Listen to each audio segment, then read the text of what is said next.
Part machine dito ay ginamit ng 7 araw na may total na bilang na 91 meters.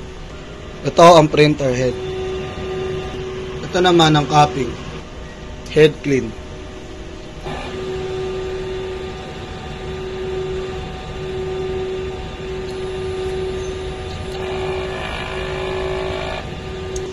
Punasan ng wiper pagkatapos mag-head clean.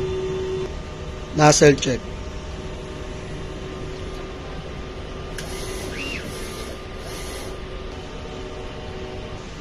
Wala kaming in-house order at ang branch valve filament namin ngayon ay 3. Ang ink system ay tama lang.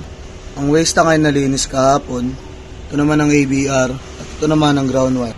Dito naman nakalagay yung stock namin, dito ang use. Dito naman nakalagay ang unuse. At ito naman ang aming subli paper roll. Ito naman ang records sa mga nagamit. Ito ang para sa cyan, magenta, yellow, at black. Ito naman ang para sa subli paper roll. Ito naman ang aming daily output. Ito naman ang aming daily checklist.